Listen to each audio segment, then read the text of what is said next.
وعلیکم ورحمۃ اللہ وبرکاتہ۔ الحمدللہ نحمدہ ونستعینہ ونستغفرہ ونؤمن بہ ونتوکل علیہ ونعوذ باللہ من شرور انفسنا ومن سیئات اعمالنا من يهده اللہ فلا مضل له ومن يضلل فلا هادی له ونشهد ان لا الہ الا اللہ وحدہ لا شریک له ونشهد أن سيدنا ونبينا ومولانا محمد عبده ورسوله صلى الله تعالى عليه وعلى آله وأصحابه وبارك وسلم تسليما كثيرا كثيرا. أما بعد فأعوذ بالله من الشيطان الرجيم. بسم الله الرحمن الرحيم. إن الذين يأكلون أموال اليتامى ظلما إنما يأكلون في بطونهم نارا وسيصلون سعيرا. صدق الله العظيم. میرے قابل احترام بزرگوں، اس وقت میں معاشرے میں پائی جانے والی ایک بہت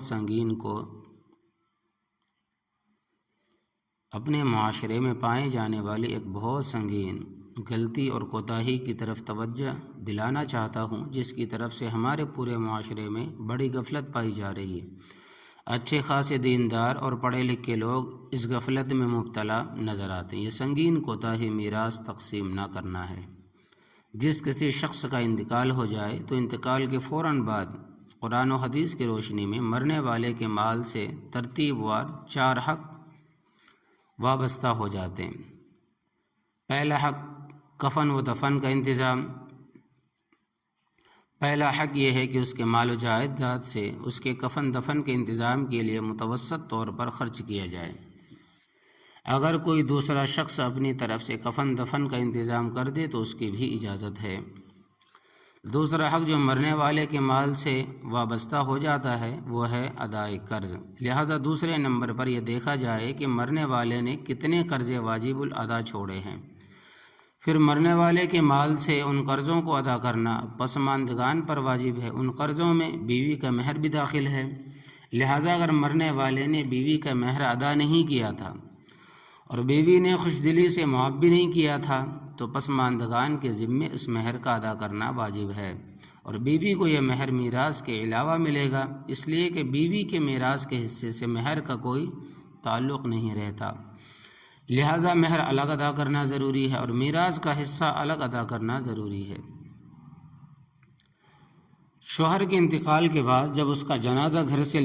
نکلنے لگتا ہے تو بعض خواتین اس موقع پر بیوہ کو مہر معاف کرنے کے لیے مجبوراً کرتی ہیں، تو اس سے کہتی ہے کہ تم جلدی سے مہر معاف کر دو۔ وہ بیوی بیچاری پہلے ہی شوہر کے انتقال کے صدمے میں نڈھال ہوتی ہے، دوسری طرف خواتین اس سے زبردستی مہر معاف کراتی ہیں۔ خوب سمجھ لو، اول تو اس طرح سے مہر معاف ہوگا نہیں اور کرانا جائز بھی نہیں، اور اگر وہ بیوہ مجبور ہو کر بادل ناخواستہ مہر معاف کر دے تو بھی معاف نہیں ہوگا، بلکہ اگر شوہر اپنی زندگی میں بھی زبردستی بیوی سے مہر معاف کرائے تو بھی معاف نہیں ہوگا۔ شادی کے پہلی رات میں بیوی سے مہر معاف کرا لینا بعض جگہ دستور ہے کہ نکاح ہو جانے کے بعد پہلی رات میں شوہر اپنی بیوی سے مہر معاف کرا لیتا اور یہ دباؤ ڈالتا ہے کہ میں اس وقت تک تمہارے قریب نہیں آؤں گا جب تک تم مہر معاف نہیں کرو گی۔ یاد رکھنا چاہیے کہ شوہر کا اس طرح سے زبردست مہر معاف کرانا ناجائز ہے، اور اس طرح معاف کرانے سے مہر معاف ہوتا بھی نہیں ہے، بلکہ یہ بڑی بے غیرتی کی بات ہے کہ مرد ہو کر عورت سے اپنا مہر معاف کرائے، اللہ بچائے۔ بلکہ اگر کسی شوہر کی نیت ہی مہر دینے کی نہیں تھی، بلا مہر نکاح کرنا مقصود تھا، تو ایسی صورت میں شوہر کا اپنی بیوی سے ملنا زنا کے برابر ہے۔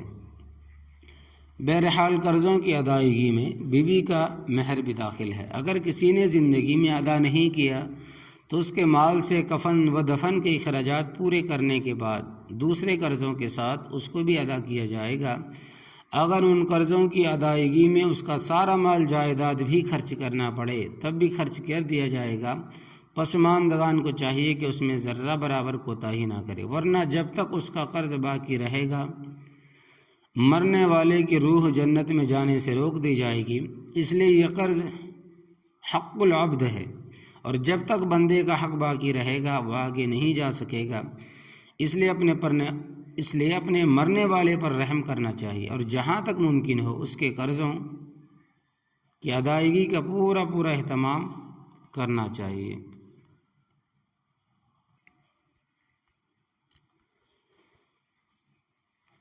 تو اس لیے کہ اپنے مرنے والے پر رحم کرنا چاہیے اور جہاں تک ممکن ہو اس کے قرضوں کی ادائیگی کا پورا اہتمام کرنا چاہیے۔ جو قرض مرنے والا لکھ کر چھوڑ گیا ہے وہ تو ادا کرنے ہی ہے، اس کے علاوہ بھی اگر یہ اندیشہ ہو کہ مرحوم کو قرضے وغیرہ کے لکھنے کی عادت نہیں تھی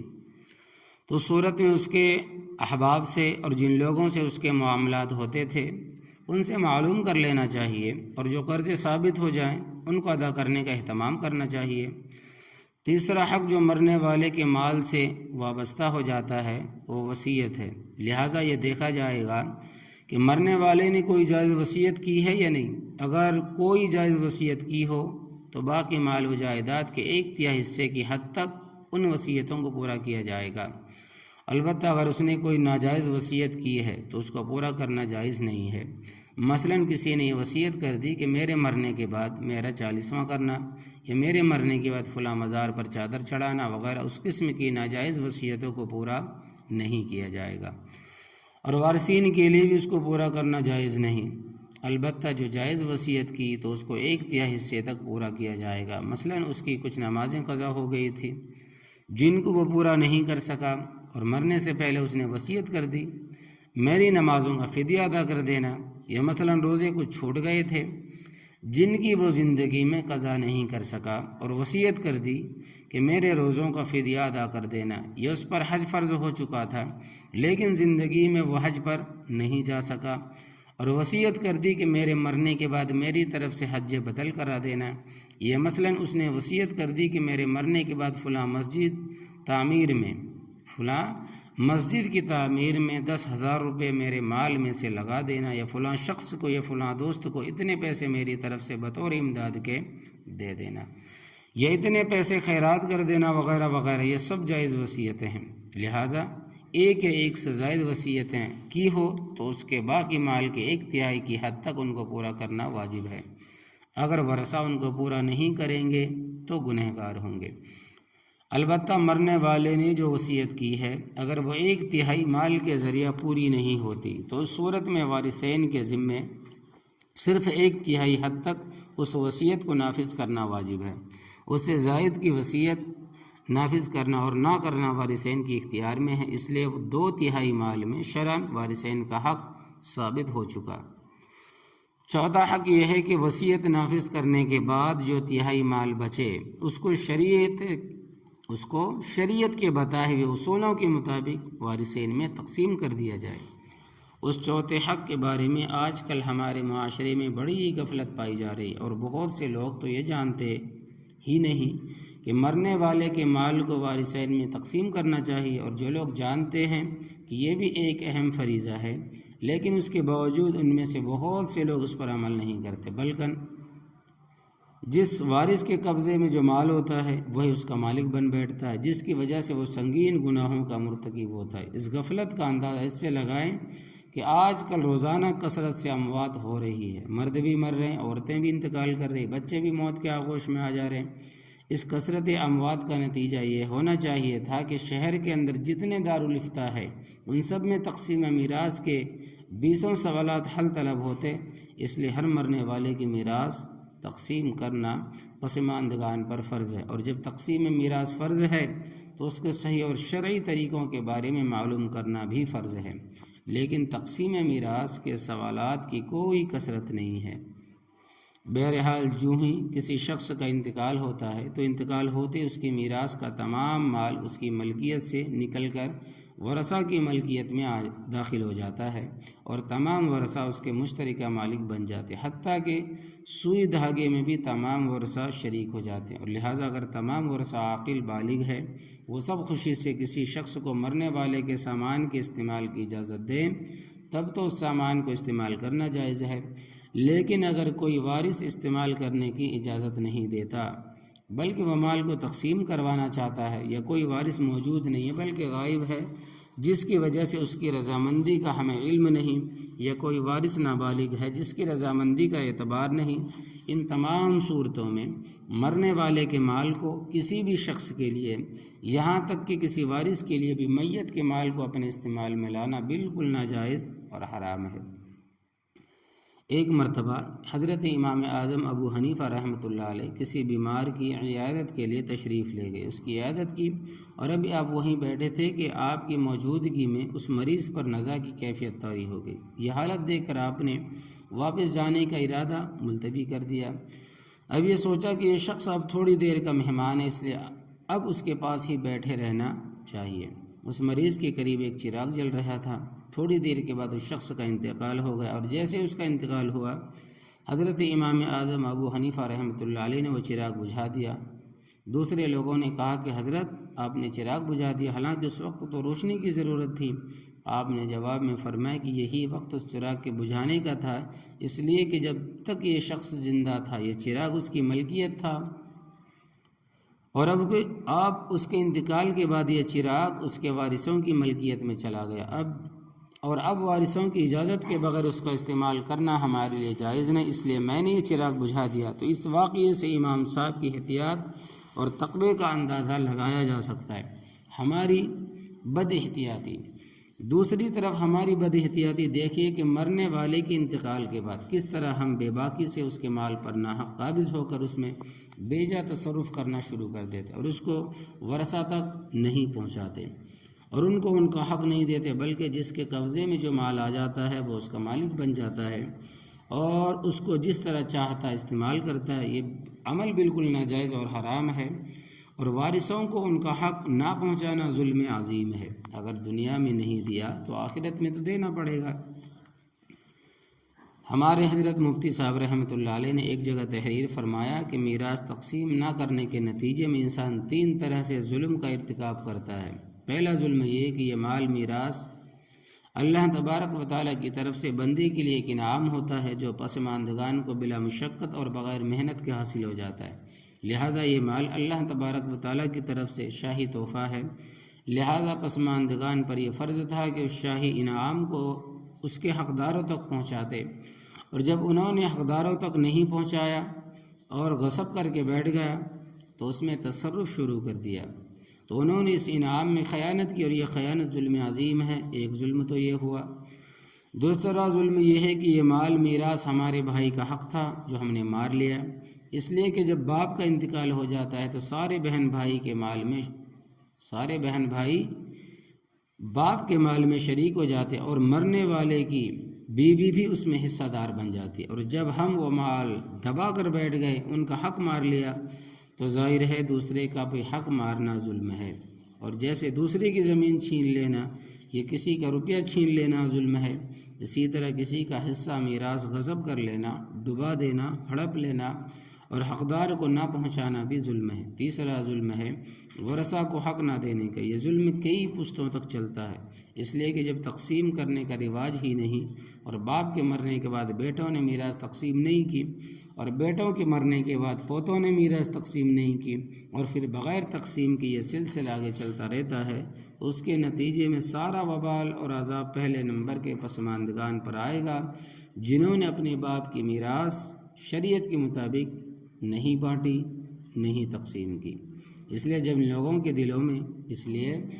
لوگوں کے دلوں میں اللہ تبارک و تعالیٰ نے آخرت کی فکر پیدا فرمائی ہے، وہ سب سے پہلے تقسیم میراث کا اہتمام کرتے ہیں، اور شریعت کا حکم بھی یہی ہے، انتقال کے بعد سب سے پہلے اس کے غسل اور کفن دفن کا اہتمام کیا جائے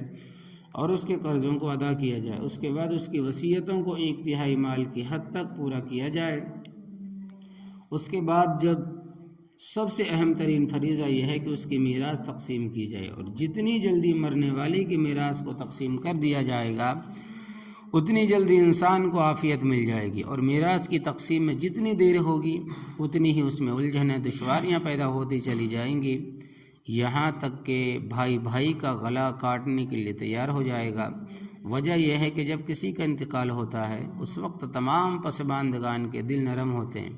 اور دل میں مرنے والے کا صدمہ ہوتا ہے، اس وقت دنیا کی محبت دل سے کافی نکلی ہوتی ہے، اس وقت تقسیم کا معاملہ بہت آسان ہوتا ہے، اور جو مرنے والے کا صدمہ کم ہوتا چلا جاتا ہے، دنیا کی محبت دل میں بڑھتی چلی جاتی ہے،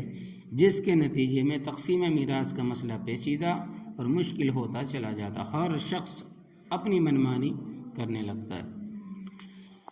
فرماتے ہیں کہ میرے دادا محترم حضرت مولانا عبدالعزیز صاحب رحمۃ اللہ علیہ حضرت تھانوی رحمۃ اللہ علیہ سے بیعت تھے، اور حضرت مولانا خیر محمد صاحب رحمۃ اللہ علیہ کے خلیفہ مجاز تھے۔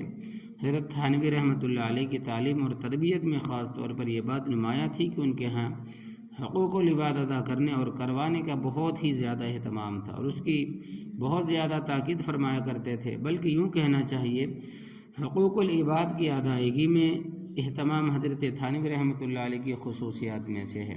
بلکہ اس زمانے میں کسی شخص کا حقوق العباد کی ادائیگی کا اہتمام کرنا اس بات کی علامت تھی کہ حضرت تھانوی رحمۃ اللہ علیہ کا مرید ہے، چونکہ تقسیم میراث بھی حقوق العباد میں داخل ہے، اس لیے حضرت تھانوی رحمۃ اللہ علیہ کے مرید میں اس کا بھی خاص اہتمام پایا جاتا تھا۔ یہی وجہ ہے کہ ہمارے دادا حضرت مولانا عبدالعزیز صاحب رحمۃ اللہ علیہ کے اندر بھی تقسیم میراث کی بہت فکر پائی جاتی تھی۔ خوف خدا کا یہ کام کرا دیتا ہے، چنانچہ میرے دادا رحمۃ اللہ علیہ تک جو میراث پہنچی تھی وہ اوپر کی کئی پشتوں سے تقسیم نہیں ہوئی تھی۔ ان کو بہت فکر ہوئی کہ اس مال کے بہت سے ورثہ حقدار ہیں، اس لیے کئی پشتوں سے تقسیم نہیں ہوئی، لہٰذا انہوں نے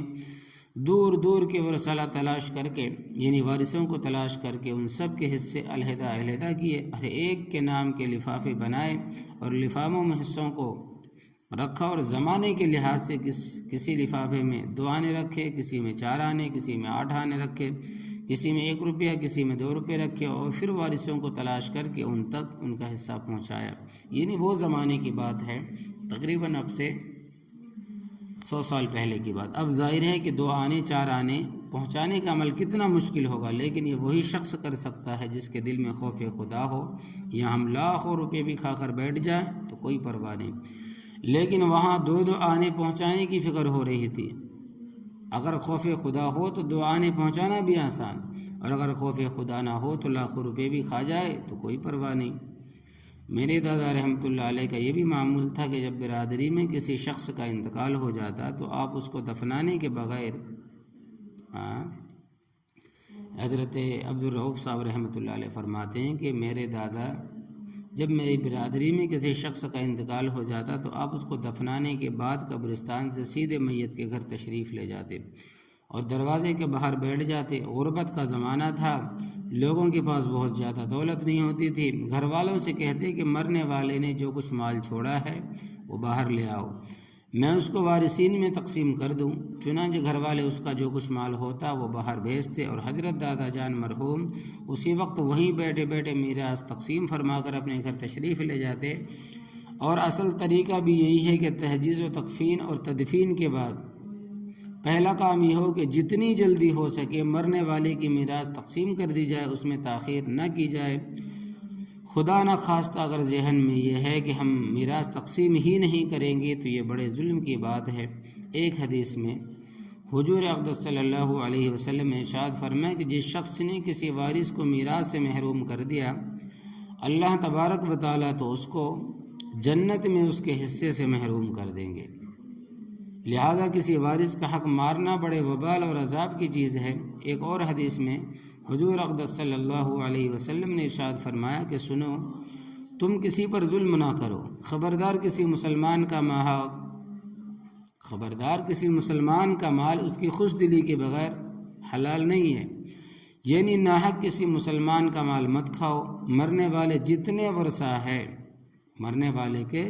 جتنے ورثہ ہے، جتنے وارث ہے، ان سب کا مال میراث میں حصہ ہے، لہذا ان کی رضامندی کے بغیر اس کو اپنے پاس رکھنا یا اپنے استعمال میں لانا، کھانا پینا ظلم اور ناجائز ہے۔ ایک دوسری حدیث میں اسی کی مزید تشریح کرتے ہوئے حضور اقدس صلی اللہ علیہ وسلم نے ارشاد فرمایا کہ سنو، اگر تم نے اپنے کسی بھائی پر ظلم کیا ہے تو آج ہی اس سے معاف کرا لو۔ اس دن کے آنے سے پہلے جس دن نہ روپیہ ہوگا، نہ پیسہ ہوگا، اور نہ درہم و دینار ہوں گے، بلکہ اس دن یہ ہوگا کہ اگر کسی ظالم کے پاس کوئی نیک عمل ہوگا تو اس نے اپنے مسلمان بھائی پر جتنا ظلم کیا ہوگا اس کے بقدر اس کی نیکیاں تمہارے مظلوم بھائی کو دے دی جائیں گی، اور اگر ظالم کے پاس نیکیاں نہ ہوں گی تو پھر تمہارے مظلوم بھائی کے گناہ اس ظلم کے برابر ظالم کے اوپر ڈال دیے جائیں گے۔ مرنے کے بعد ایک سوئی کے مال میں بھی تمام ورثہ حصہ دار اور شریک ہو جاتے ہیں، لہٰذا ان کی رضامندی کے بغیر مال میراث کا استعمال کیسے جائز ہوگا؟ خصوصاً ورثہ کے اندر نابالغ بھی ہوں تو پھر معاملہ اور زیادہ سنگین ہو جاتا ہے۔ اس لیے نابالغوں اور یتیموں کا مال کھانے کو اللہ تبارک و تعالیٰ نے حرام فرمایا ان الذین یاکلون اموال الیتامی ظلما انما یاکلون فی بطونہم نارا وسیصلون سعیرا۔ سورۃ النساء آیت نمبر 10۔ بلا شبہ جو لوگ یتیموں کا مال ظلماً یعنی ناحق کھاتے ہیں وہ صرف اور صرف اپنے پیٹ میں آگ بھر رہے ہیں، ان قریب دہکتی ہوئی آگ میں داخل کیے جائیں گے۔ مال میراث تقسیم نہ کرنے پر اتنا بڑا وبال اور عذاب ہے، لیکن اس کے باوجود آج ہمارے معاشرے میں میراث تقسیم کرنے کا رواج ہی نہیں۔ باپ مر جاتا ہے تو بیٹے مالک بن جاتے ہیں، کوئی بھائی اپنی بہنوں کو ان کا حصہ میراث نہیں دیتا، نہ بیوی کو میراث ملتی ہے، نہ ماں کو میراث ملتی ہے، نہ بیٹوں کو میراث ملتا ہے۔ اسی طرح نابالغ بچوں کو بھی میراث نہیں ملتی۔ اسی طرح جو بھائی باپ کی زندگی سے ماتحت بن کر رہ رہے وہ ان کے قبضے اور اختیار میں کاروبار نہیں ہے،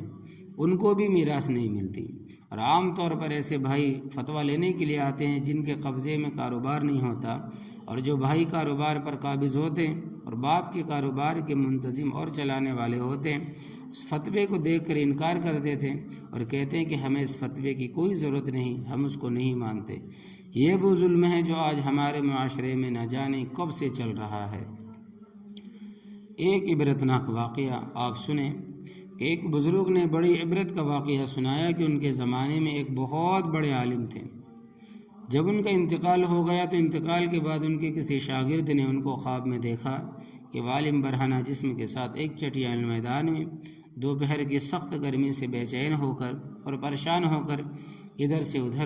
ادھر دوڑ رہے، بے قرار اور بے چین ہے۔ شاگرد نے ان سے پوچھا کہ حضرت، آپ نے تو ساری زندگی اطاعت میں، عبادات میں، خدمت میں، دین میں گزاری، مخلوق کی اصلاح، تربیت میں گزاری، کیا ان میں سے کوئی عبادت قبول نہ ہوئی؟ انہوں نے جواب میں ارشاد فرمایا کہ ایسا نہیں ہے، بلکہ اللہ تبارک و تعالیٰ نے جن اعمال صالحہ کی توفیق دی تھی وہ سب قبول ہو گئے، لیکن جس عذاب کے اندر میں مبتلا ہوں وہ ایک سوئی کی وجہ سے ہو رہا ہے۔ شاگرد نے پوچھا کہ وہ کیسے؟ انہوں نے جواب دیا کہ انتقال سے چند روز پہلے میں اپنا کپڑا سینے کے لیے سوئی مانگ لایا اور وہ پھر کپڑا سی کر سوئی الماری میں رکھ دی، واپس کرنا یاد نہ رہا، اور اس کے بعد میرا انتقال ہو گیا۔ اب یہ عذاب جو تم دیکھ رہے اسی ایک سوئی کی وجہ سے ہو رہا ہے۔ تم صبح بیدار ہو کر میرے گھر جانا اور گھر والوں سے کہنا کہ ارمالی میں فلاں جگہ پر وہ سوئی رکھی ہوئی ہے، وہ تم لے کر میرے فلاں پڑوسی کو پہنچا دینا تاکہ مجھ سے یہ عذاب دور ہو جائے۔ چنانچہ وہ شاگرد صبح اٹھ کر سیدھے استاد کے گھر پہنچے اور گھر والوں سے پوچھا کہ فلاں الماری میں فلاں جگہ پر کوئی سوئی رکھی ہے یا نہیں۔ گھر والوں نے دیکھ کر بتایا کہ ہاں رکھی ہے۔ اس نے پوچھا کہ تمہیں معلوم ہے کہ یہ سوئی کس کی؟ انہوں نے بتایا کہ ہاں مرحوم فلاں پڑوسی سے لائے تھے اور ہم نے سوچا کہ ذرا آنے جانے والوں کا سلسلہ ختم ہو تو یہ سوئی ان کو واپس کر دیں گے۔ شاگرد نے بتایا کہ میں نے ان کو خواب میں دیکھا ہے کہ وہ اس سوئی کی وجہ سے عذاب میں مبتلا ہے، اس لیے وہ سوئی تم مجھے دے دو تاکہ میں جلدی سے وہ پڑوسی کو پہنچاؤں اور ان کی طرف سے تاخیر کی معافی میں مانگ لوں۔ چنانچہ شاگردی نے وہ سوئی لے کر پڑوسی کو دی، ان کو بتایا کہ اس سوئی کی وجہ سے حضرت کو بڑا عذاب ہو رہا ہے۔ وہ پڑوسی بھی سن کر رو پڑا کہ اتنی معمولی چیز کی وجہ سے ان کو عذاب ہو رہا ہے، میں نے اللہ تبارک و تعالیٰ کے لیے ان کو معاف کیا، یا اللہ آپ بھی اپنی رحمت سے ان کو معاف فرما دے اور ان کا عذاب دور فرما دے۔ وہ شاگرد کہتے ہیں کہ جب رات کو سویا تو پھر دوبارہ میں نے ان کو خواب میں دیکھا،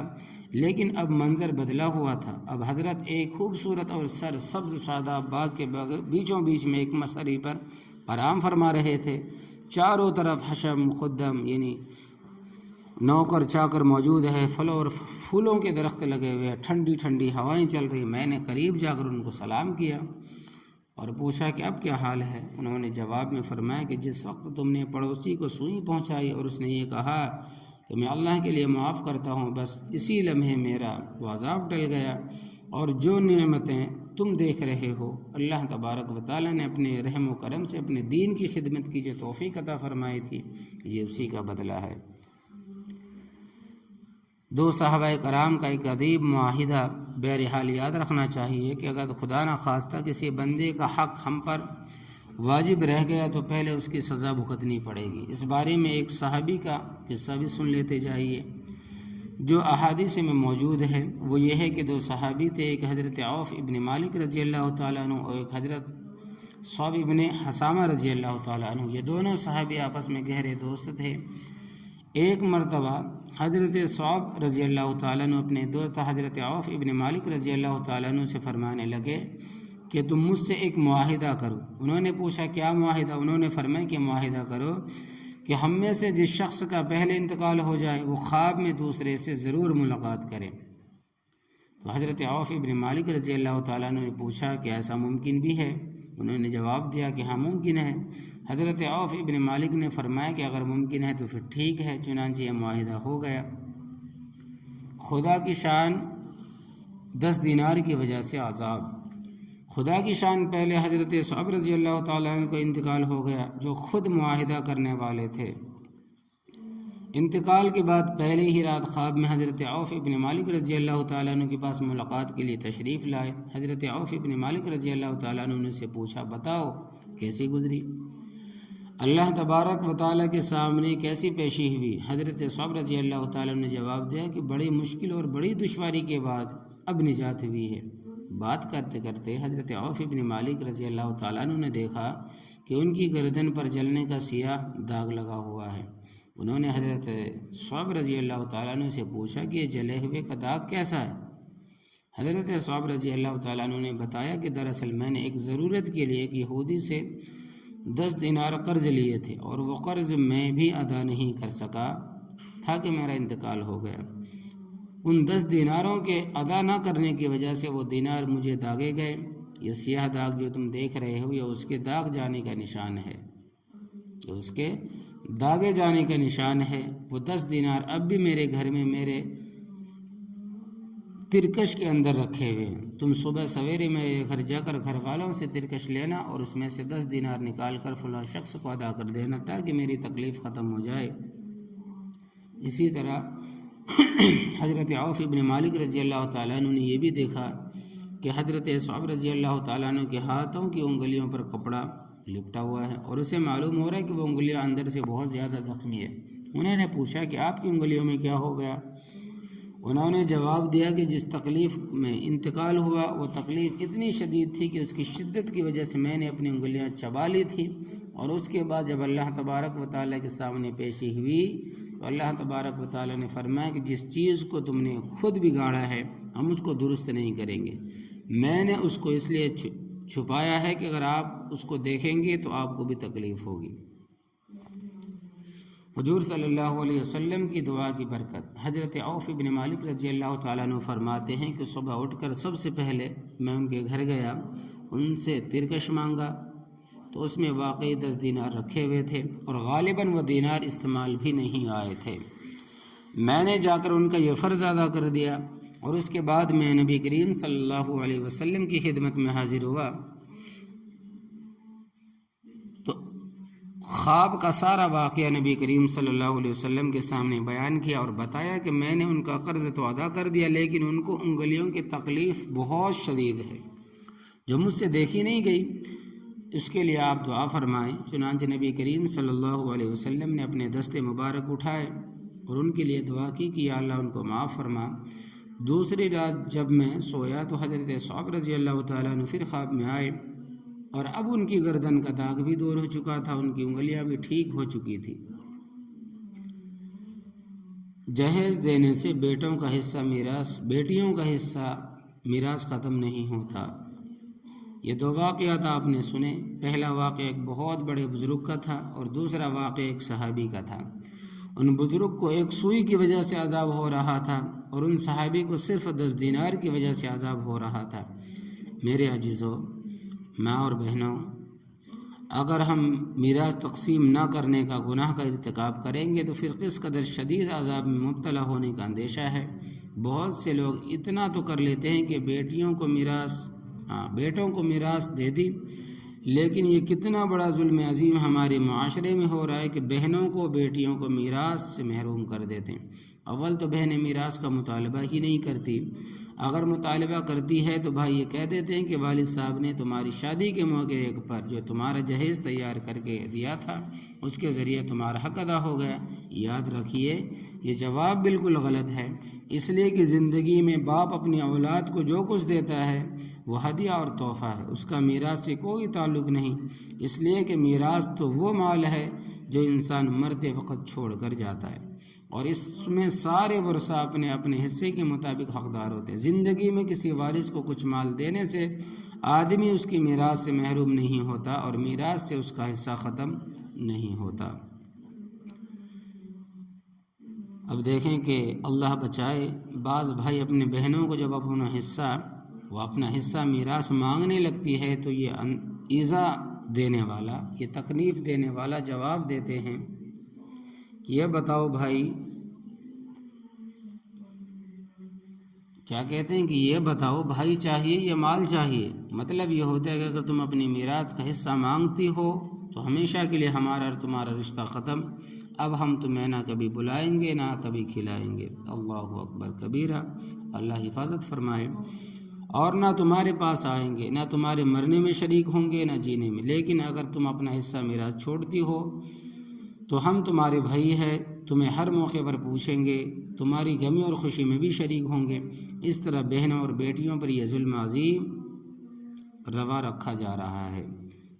بعض لوگ جو بہت زیادہ دیندار بنتے ہیں وہ بہنوں سے ان کے حصے کے اپنے حق میں برداری کر لیتے ہیں اور ان سے کہتے ہیں کہ تم اپنے حصہ میراث سے ہمارے حق میں دستبردار ہو جاؤ۔ چنانچہ بہنیں زبانی طور پر اپنا حصہ میراث چھوڑتے ہوئے یہ کہتی تھی کہ ہم نے اپنا حصہ میراث آپ کے حق میں چھوڑ دیا اور ہم دستبردار ہوتے۔ اس کے بعد بیٹے یہ سمجھتے ہیں کہ اب ہم اکیلے ہی اس میراث کے حقدار ہیں، بیٹیاں اور بیوی سب محروم ہو گئی۔ یاد رکھیے اس طرح زبانی دستبرداری کا شرعاً کوئی اعتبار نہیں، اس کے ذریعہ بہنوں کا حصہ میراث بھائیوں کی ملکیت میں نہیں آتا اور ان بھائیوں کے لیے بہنوں کا حصہ حلال نہیں ہوتا، وہ بہنوں کے حصے میراث کو اپنا استعمال میں لائیں، ایسا نہیں۔ اور یہ تصور کہ بیٹیوں کو ہم کیوں میراث دیں، یہ ہندوانہ تصور ہے۔ ہندو تہذیب کے اندر عورت کے لیے کوئی میراث نہیں ہوتی۔ زندگی میں باپ نے بیٹی کو جو کچھ دیا وہ دے دیا، لیکن باپ کے مرنے کے بعد جو کچھ ہے وہ سب بیٹوں کا ہے، اس میں عورتوں کا کوئی حصہ نہیں۔ وہی اثر ہماری تہذیب ہمارے معاشرے میں بھی پایا جا رہا ہے اور اسے ہندوانہ تصور کی بنیاد پر یہ ساری باتیں ہوتی ہے جو میں آپ کے سامنے عرض کر دی ہے آپ کے سامنے۔ لہذا ان حالات میں پہلے بہن کا حصہ اور بیٹی کا حصہ ان کے ہاتھ میں دیں اور انہیں پورا اختیار دیں، وہ اس کو چاہیں خرچ کریں۔ ان کو دینے سے پہلے ان خواتین کا لحاظ اور مروت میں یہ کہنا کہ ہمیں اپنا حصہ نہیں چاہیے، ان کہنے کا کوئی اعتبار نہیں، کیونکہ ایک طرف تو پہلے سے حصہ نہ دینے کا دستور چلا آ رہا ہے اور دوسری طرف بھائیوں کے دلوں میں بہنوں کو نہ دینے کے لیے مختلف ہیلے اور بہانے پیدا ہوتے رہے، اور ان بھائیوں کی یہ کوشش ہوتی ہے کہ کسی طرح یہ جائیداد، یہ کارخانہ، یہ دکان، یہ بنگلہ، یہ مکان سب ہمارے پاس رہ جائیں، بہنوں کے پاس نہ جائے۔ لہٰذا بھائیوں کو چاہیے کہ وہ نہایت خوش دلی کے ساتھ، فراخ دلی کے ساتھ اللہ تبارک و تعالیٰ کے سامنے جواب دہی کو سامنے رکھتے ہوئے آخرت کی پکڑ کے خوف سے ہر وارث کا پورا حصہ الگ الگ کر کے ان کے قبضے میں دے دیں اور ان بہنوں اور بیوہ سے کہہ دیں کہ پہلے اپنا حصہ محفوظ کر لو تاکہ ہم الحمدللہ بالکل بری ذمہ ہو جائے، اس کے بعد تمہیں اختیار ہے، اس کو چاہے جہاں خرچ کرو، چاہے اس کو خیرات کر دو یا اس سے مسجد بنواؤ یا اس کو تم اپنے استعمال میں لاؤ۔ بعض جگہ یہ ہوتا ہے کہ مرنے والے کے انتقال کے بعد کارخانے اور دکان اور کاروبار پر تو لڑکوں کا قبضہ ہو جاتا ہے اور گھر میں جتنا استعمال کا سامان ہوتا ہے وہ سب بیوہ کے قبضے میں آ جاتا ہے اور وہ بیوہ اس کی مالک بن بیٹھتی ہے، وہ اس میں جس طرح چاہتی ہے تصرف کرتی ہے۔ یاد رکھے بیوہ کا گھر کے اسباب و سامان پر قبضہ کر لینا اسی طرح ناجائز ہے جس طرح لڑکوں کا جائیداد وغیرہ پر قبضہ کرنا ناجائز ہے۔ لہذا مرنے والے کے انتقال کے بعد وارثین کا سب سے پہلا کام یہ ہے ایک سوال تیار کرے والد صاحب کا انتقال ہو گیا، فلاں وارث چھوڑے، ان کے میراث وارثین کے اندر ہم کس طرح تقسیم کریں۔ جب جواب آ جائے تو پھر تمام ذمہ داروں پر یہ فریضہ عائد ہوتا ہے کہ وہ سب سے پہلے اس جواب کے مطابق میراث کی تقسیم کا اہتمام کرے، ورنہ اگر خدا نخواستہ کسی کے پاس ایک بالست زمین بھی دوسرے وارث کی آ گئی تو اس پر بڑا ہولناک عذاب اور وبال ہوگا۔ ایک حدیث شریف میں ہے کہ جس شخص نے دوسرے کی ایک بالست زمین بھی ناحق غصب کر لی، ہڑپ لیا، تو قیامت کے دن اس ایک بالست زمین کی مٹی 7 زمینوں سے نکال کر اس کا ہار بنا کر اس غصب کرنے والے کے گلے میں ڈال دیا جائے گا۔ بخاری کی ایک روایت میں ہے کہ جس نے ایک بالست زمین غصب کی، ہڑپ لیا، کسی کا دبا لیا، قیامت کے روز جب وہ اپنی قبر سے اٹھے گا تو اللہ تبارک و تعالیٰ کی طرف سے اس کو حکم ملے گا کہ 7 زمین تک اس کی ایک بالست زمین کو کھودو۔ جب وہ کھودا جائے گا تو مٹی نکلے گی، اس کا ہار بنا کر اس کے گلے میں پہنایا جائے گا، اور جب تک حساب و کتاب ختم نہیں ہوگا وہ اس عذاب میں گرفتار رہے گا۔ ایک روایت میں ہے کہ اگر کسی شخص نے دوسرے کی زمین غصب کر لی تو 7ویں زمین تک اس شخص کو اس زمین میں دھنسایا جائے گا۔ بخاری کی روایت۔ اللہ تبارک و تعالیٰ محفوظ رکھے، آمین۔ لہٰذا اگر اس مٹی کا ہار بنا کر گلے میں ڈالا جائے گا تو اس صورت میں ٹنوں مٹی اس کے گلے میں آ جائے گی، اور صورت میں اس کو دھسایا جائے گا تو ٹنوں مٹی کے نیچے وہ دھستا چلا جائے گا۔ بتائیے کتنا دردناک اور خوفناک عذاب ہے۔ اور میراث کو تقسیم نہ کرنا بھی اسی وعید میں داخل ہے، اس لیے تقسیم میراث کے لیے ہمیں بہت اہتمام کرنے کی ضرورت ہے۔ ہمارے معاشرے میں اس کا رواج ہی ختم ہو چکا ہے، اور ہر شخص اپنی مرضی سے مرنے والے کے میراث کو استعمال کرتا چلا جاتا ہے، خصوصاً جب کہ وارثین کے اندر نابالغ اور یتیم ہوں تو پھر یہ اور زیادہ وبال اور عذاب کا سبب ہے۔ اس لیے ناحق یتیم کا مال کھانا حرام ہے۔ اور عموماً وارثین میں یتیم بچے بھی ہوتے ہیں، ان کے بڑے بھائی اس بات کا خیال نہیں کرتے کہ ان یتیم بچوں کا ایک ایک پائی کے اندر حصہ ہے، ان کا حصہ ہم کیسے استعمال کر سکتے ہیں۔ اس لیے ان بڑے بھائیوں کو چاہیے کہ جلدی سے میراث تقسیم کر کے نابالغوں کا حصہ الگ کریں، پھر جو بالغ ورثہ ہے وہ اگر چاہے تو اپنے حصے مشترک طور پر باہمی رضامندی سے استعمال کرے، اور چاہیں تو اپنا اپنا حصہ الگ الگ کر کے استعمال کرے۔ وہ حدیث ہمیں ہمیشہ یاد رکھنی چاہیے جس کا مفہوم اور خلاصہ یہ ہے کہ ایک مرتبہ حضور اقدس صلی اللہ علیہ وسلم نے صحابہ کرام سے پوچھا کہ بتاؤ مفلس کون ہے؟ صحابہ نے عرض کیا یا رسول اللہ صلی اللہ علیہ وسلم،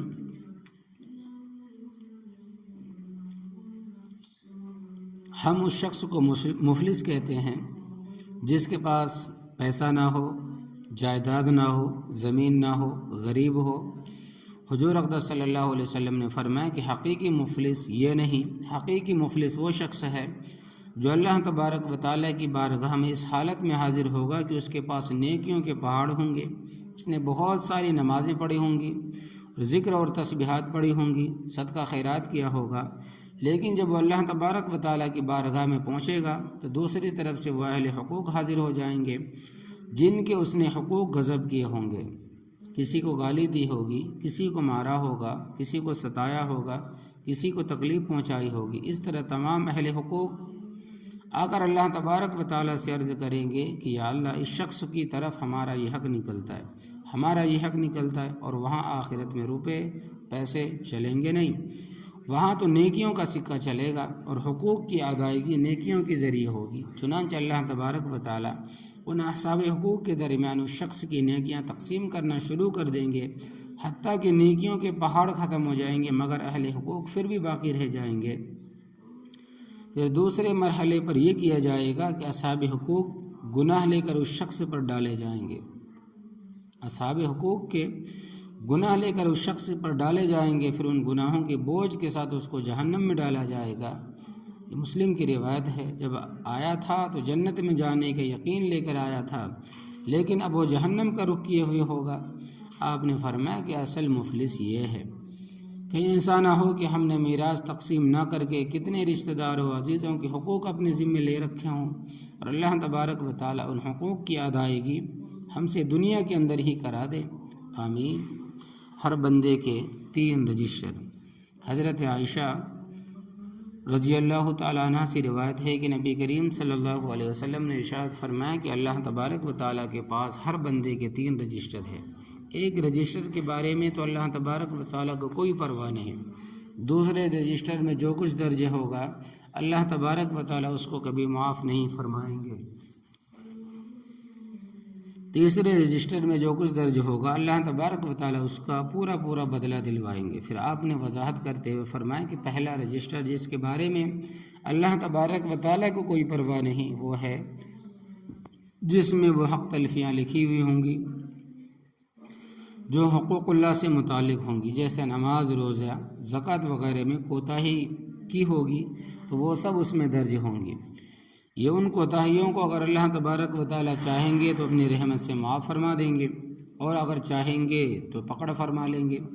دوسرا رجسٹر وہ ہوگا جس میں کفر اور شرک لکھا ہوگا، اللہ تبارک و تعالیٰ بندے کے کفر اور شرک کو معاف نہیں فرمائیں گے، لہذا کافر اور مشرک کی بخشش نہیں ہوگی، وہ ہمیشہ جہنم میں رہیں گے۔ تیسرا رجسٹر وہ ہوگا جس میں بندوں سے متعلق حق تلفیاں درج ہوں گی، ایک انسان نے دوسرے انسان کی جو حق تلفیاں کی ہوں گی وہ سب اس میں درج ہوں گے، اس کے بارے میں اللہ تبارک و تعالیٰ ذرہ بھی رعایت نہیں فرمائیں گے بلکہ پورا بدلہ دلوائیں گے۔ لہذا میرے عزیزو، ہمیں اپنی زندگی اس طرح گزارنی چاہیے، نہ تو ہماری زبان سے کسی کو تکلیف پہنچے، نہ ہمارے ہاتھ پاؤں سے کسی کو تکلیف پہنچے، نہ ہمارے ذمے کسی کا مالی حق باقی رہے۔ میرے استاد حضرت مولانا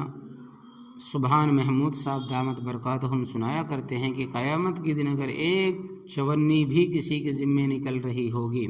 اور دنیا میں اس نے اس کو ادا نہ کیا ہوگا تو قیامت کے روز اس چونی کے بدلے 700 مقبول نمازیں ادا کرنی پڑیں گی۔ اللہ اکبر کبیرہ، اللہ حفاظت فرمائے۔ کیا فرما رہے ہیں؟ اور دنیا میں اس نے اس کو ادا نہ کیا، اگر کسی کے ذمے ایک چونی بھی نکل رہی ہوگی اور دنیا میں اس نے ادا نہ کیا ہوگا تو قیامت کے روز اس چونی کے بدلے 700 مقبول نمازیں ادا کرنی پڑیں گی۔ میرے عزیزو، قیامت کے دن برحق ہے، اس میں حساب و کتاب بھی برحق ہے، اور حقوق العباد کی کوتاہیوں کا رجسٹر بھی بالکل برحق ہے۔ لہٰذا ہمیں تقسیم میراث کی کوتاہی سے باز آ جانا چاہیے اور تمام وارثوں کو شریعت کے مطابق ان کا حصہ ان کو پہنچانے کا اہتمام کرنا چاہیے۔ اللہ تبارک و تعالی ہم سب کو اس کوتاہی سے باز آنے کی توفیق عطا فرمائے اور تقسیم میراث کا اہتمام کرنے کی توفیق عطا فرمائے، آمین یا رب العالمین۔ وآخر دعوانا ان الحمد للہ رب العالمین۔